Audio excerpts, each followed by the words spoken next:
This is All India Radio in the program Spotlight. Now, we bring you an exclusive interview with Dr. R.S. Sharma, CEO of National Health Authority on 4 years of Ayushman Bharat, Pradhan Mantri Jan Arogya Yojana. The interviewer is Aditi Tandon, journalist.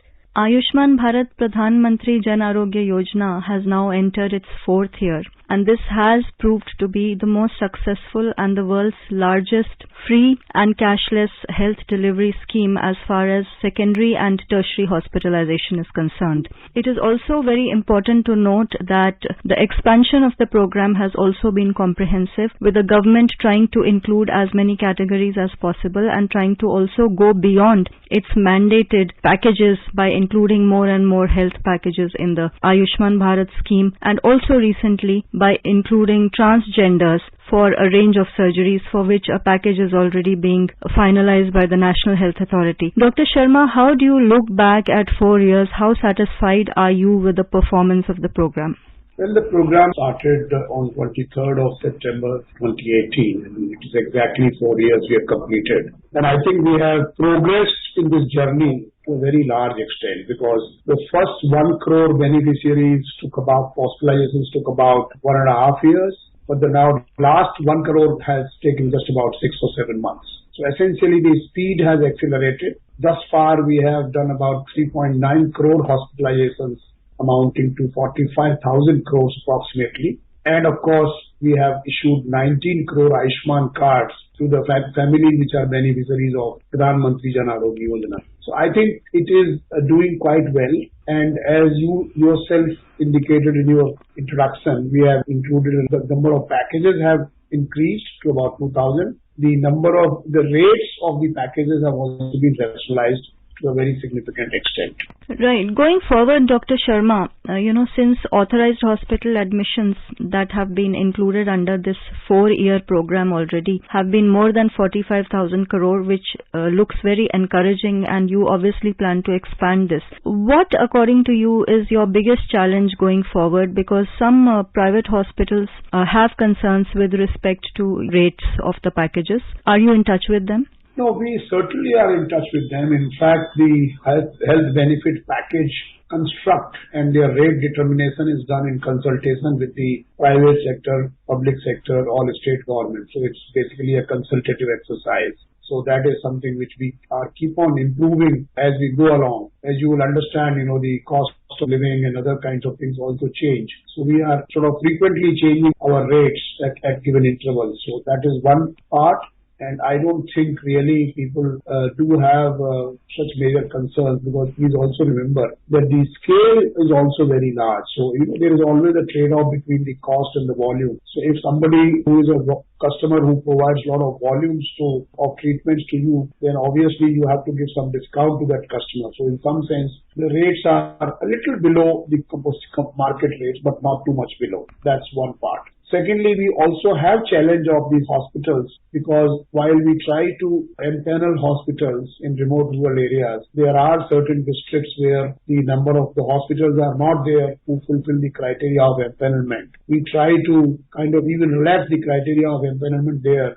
So the whole idea is that people don't have to travel too much to get the treatment. Third is, sometimes, there are delays in reimbursement of the claims from the hospitals, and we keep on taking up with these states. So while we have the overall mandate that we should clear the bills within 15 days, there are situations in these states where this does take a little more than 15 days. So we also always try to ensure that we stick to the timeline. So essentially the idea is the rates, the disbursement speed, and other kind of concerns of the hospitals must be taken care of. So we are working with our stakeholders to sort of remove these difficulties. We have taken a number of steps, like, for example, green payments, green channel as we call it. So essentially, when you submit a claim, 50% of that claim is immediately paid, even without examination of that claim, because we have a continuing relationship with the hospital. And so therefore, we pay that. That actually, in some sense, addresses their cash flow problem. So these are some of the things which we have done. Right. So you already have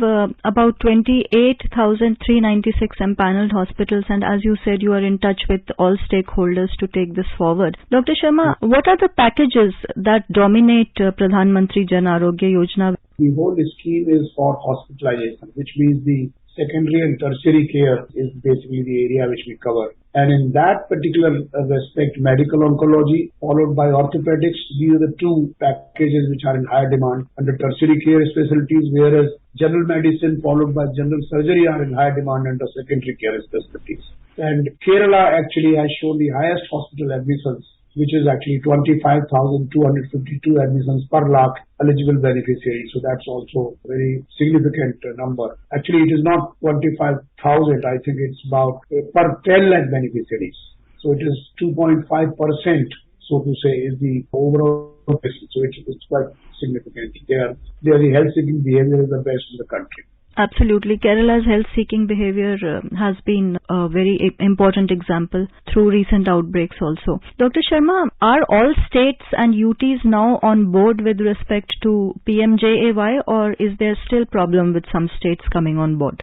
No, we have 33 states and UTs on board, and that actually excludes 3, which is the Delhi, West and Odisha. These 3 states are not on the PMJY. We have been pursuing them, and we have been talking to them so that, because ultimately PMJY, the value add which PMJY provides, one is there is a common technology platform which actually ensures that there are no duplications and no fraudulent part is not there. Secondly, we have a national anti-fraud unit which works on this technology platform. And third is the portability, which means the person from Bihar can take admission in let's say, Calcutta or in Delhi or in Madras. Essentially because this Ayushman Bharat PMJY, the database is essentially portable database in the sense that they can be accessed from anywhere. So that is the third very, very important advantage. And of course, the policy making, we do a lot of research while coming up with the health benefit package. So I think almost everybody except the 3 states which I mentioned to you are on the platform of the National Health Authority. Right.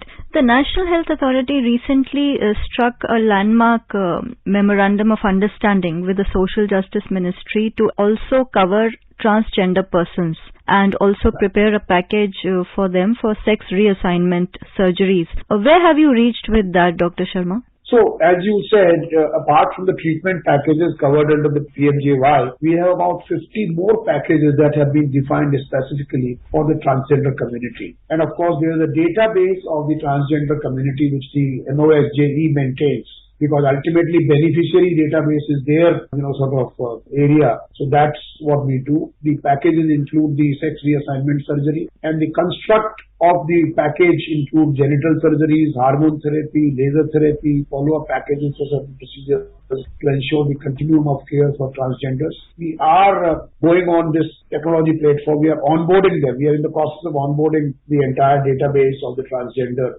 to essentially make the entire range of services available to them. Right.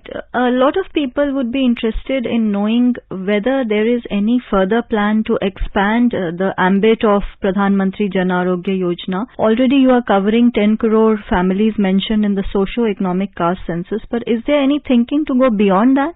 Well, that is not really within the purview of the National Health Authority. I think as and when the government takes a decision in this regard, we will implement it. But let me share with you the fact that the National Health Authority's technology platform, because we process the entire set of claims under the Ayushman Bharat PMJY in a paperless manner. So there's a technology workflow where the hospital submits the claim and then the claim passes through various stages of examination and finally it is paid to the hospital in their accounts. So that kind of process is very well laid out. And that is now being utilized with a number of other schemes which we call convergence schemes. So for example, the central government health scheme, CGHS, for retired government employees is now on the Ayushman Bharat NHA platform. So we are having a lot of convergence schemes. Right.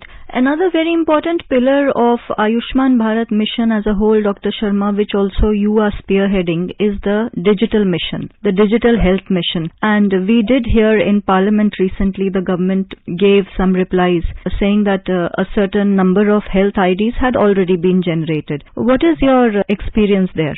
Now, you see, as you know, the ABDM, basically the National Digital Health Mission was announced by the Honorable Prime Minister on 15th of August 2020. And then as per his direction, in 6 UTs, Union Territories, we started a pilot. And that pilot basically has done quite well. And then encompassing that, the Honorable Prime Minister launched the Ayushman Bharat Digital Mission on 27th of September last year. So that also is completing 1 year. Now in this 1 year, we have actually completed the work of technology, which is the building blocks of Ayushman Bharat Digital Mission, which consists of the personal health record, the Ayushman Bharat health account number, the health facilities registry, the health professional registry, the drug registry. All these, components are interoperable teleconsultation. All these components have been completed. And now we are accelerating the, generation of Ayushman Bharat health account number. Thus far, we have done about 24.33 crore Ayushman ABHA accounts we have created. Then we are now linking the health records,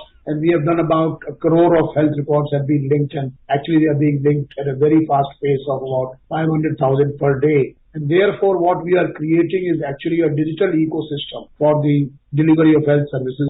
So you have actually started issuing IDs in the 6 UTs that you mentioned. No, the entire country now. And actually you can see on dashboard.abdm.gov.in, which is our portal, you can see the real-time progress of these ABHA IDs and the health facilities and the health professional registry. That is the architectural principle which we are employing in the Ayushman Bharat district. Dr. Sharma, by when do you plan to cover the entire country with respect to health IDs and the digital health mission? Is there any target date? Well, I can't really give a target because it's a continuing stuff. It's not something that once you give the IDs will not serve any purpose unless you start linking the health record and unless people start building their, longitudinal health history. And that is actually something which people, hospitals, laboratories, pharmacies, everybody has to work together. Doctors, they have to work together to construct that. So we are creating awareness. We are providing technological, financial, and also regulatory kind of, levers to ensure that this process is accelerated. But at this point in time, I cannot give you any timelines of completion. Right.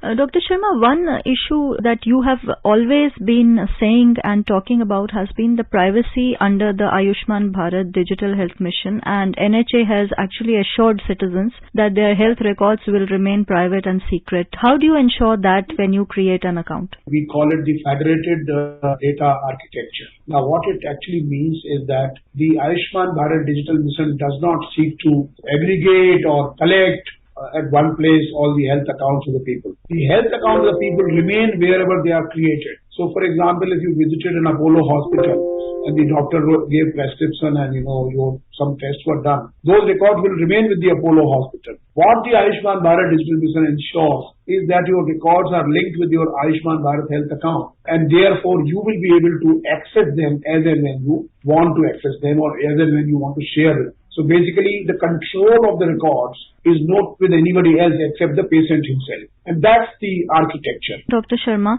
do you have any estimation of how many, laboratories, hospitals have you actually integrated to create this kind of a digital health infrastructure? Do you have any estimation? What is the scale of this effort?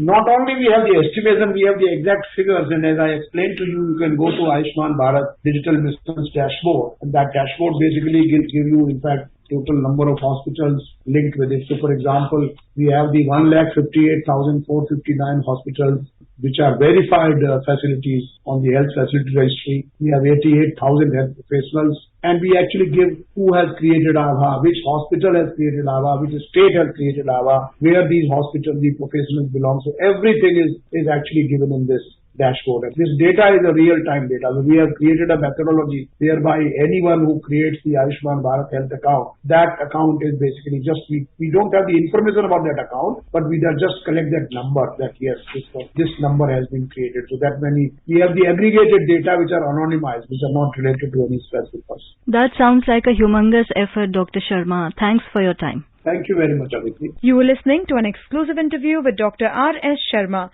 CEO of National Health Authority, on 4 years of Ayushman Bharat Pradhan Mantri Jan Arogya Yojana. The interviewer was Aditi Tandon, journalist. This program was produced and presented by the News Services Division of All India Radio. You can listen to it on our mobile app News on AIR. This program is also available on our YouTube channel News on AIR Official. You may email your opinion about this program at airnsttalks@gmail.com.